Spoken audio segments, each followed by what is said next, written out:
আসসালামু আলাইকুম রহমতুল্লাহ।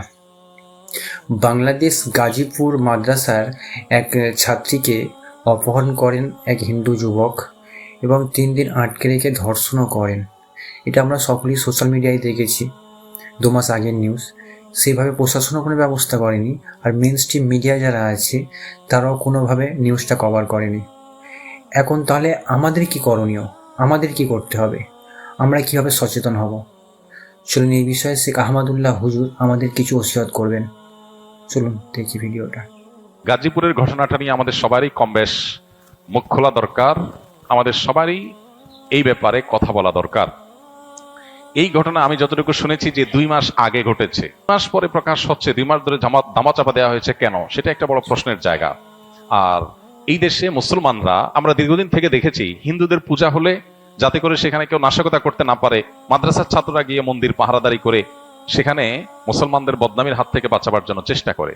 সেখানে সংখ্যালঘু যারা সংখ্যায় কম, তারা যদি সংখ্যাগরিষ্ঠদের উপর এই ধরনের নির্যাতন চালায় বা তাদের ব্যাপারে এরকম দুঃসাহসিকতার পথ দেখায়, তাহলে সন্দেহাতীতভাবে এর ফলে সমাজ অস্থিতিশীলতার দিকে যাবে। আমাদের দেশে আইন বা আইনের শাসন, এগুলো যেহেতু জাস্ট মুখরোচক গল্পের মতো, এগুলোর কোনো বাস্তবায়ন আমরা দেখতে পাই না।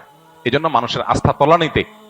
এরকম পরিস্থিতিতে মানুষের আস্থা ফিরে আনার জন্য দৃষ্টান্তমূলক শাস্তির কোনো বিকল্প নাই।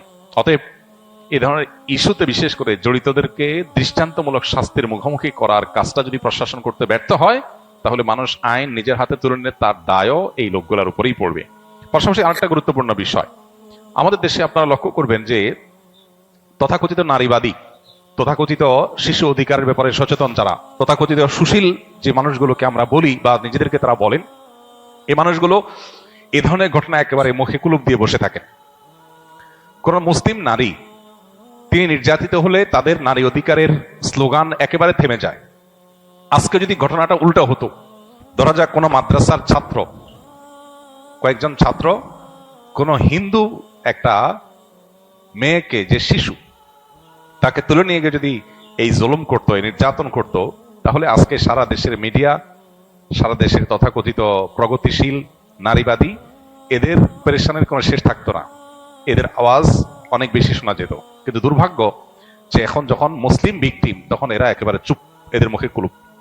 আমি যেন বলার চেষ্টা করি, বিভিন্ন সময় আমাদের সমাজে এই জাতীয় ইস্যুগুলোতে তথাকথিত মানবাধিকার কর্মী কিংবা তথাকথিত মানবতাবাদী, নারীবাদী, এই জাতীয় বিভিন্ন মুখরোচক স্লোগান যারা ধারণ করছে, এই মানুষগুলোর মুখোশ, তাদের আসল রূপ আমাদের সামনে ফুটে ওঠে। এটা দুর্ভাগ্যজনক।